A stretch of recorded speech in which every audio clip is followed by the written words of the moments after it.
প্রায় 5 বছর আইনি লড়াইয়ের পর রায় পেয়েছি আমার পক্ষে এবং আমি ন্যায় বিচার পেয়েছি। এখানে একটি কথা বলতে হয় যে কেউ বা একটি মহল তারা কিছু হয়তোবা তাদের বোঝার কমতির জন্য এই বিষয়ে তারা তাদের যে মতামত দিচ্ছে সোশ্যাল মিডিয়া সহ বিভিন্ন জায়গায়, সেখানে কিছু তথ্যের ঘাটতি রয়েছে। অনেকে হয়তো মনে করছে যে 5ই আগস্ট 2024-এর পর এই মামলাটি দায়ের হয়েছে বা আমরা হয়তো এরপরে এসে এই প্রক্রিয়াটি সম্পন্ন করেছি। আপনাদেরকে বলতে চাই যে স্থানীয় সরকার নির্বাচনের আইন অনুযায়ী নির্বাচন হওয়ার পরবর্তী 30 দিনের মধ্যে অভিযোগ করতে হয় এবং সেই 30 দিনের মধ্যেই মামলাটি করা হয়েছিল এবং পরবর্তী 180 দিনের মধ্যে এই মামলাটি নিষ্পত্তি হওয়ার আইনি বিধান থাকলেও এখানে বিগত ফ্যাসিবাদী হাসিনা সরকারের আমলে এটিকে বাধাগ্রস্ত করা হয় এবং যে অবৈধভাবে ক্ষমতা দখলকারী তাপস তিনি এই মামলাটি বাতিল করার জন্য হাইকোর্টে এবং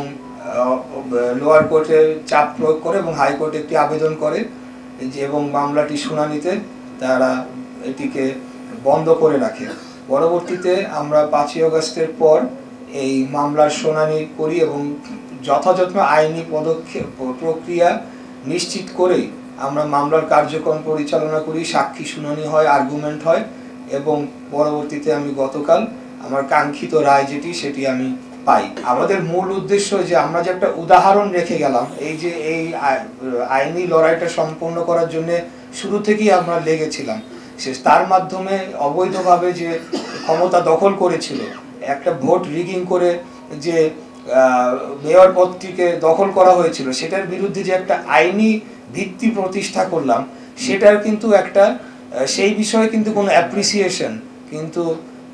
এই মহলটি দেখাচ্ছে না। তারা ফোকাস করছে শুধুমাত্র যে আমরা এখন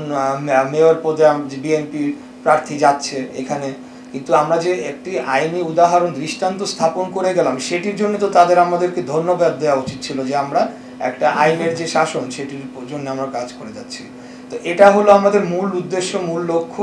যে আমি কিন্তু হারি নাই, আমাকে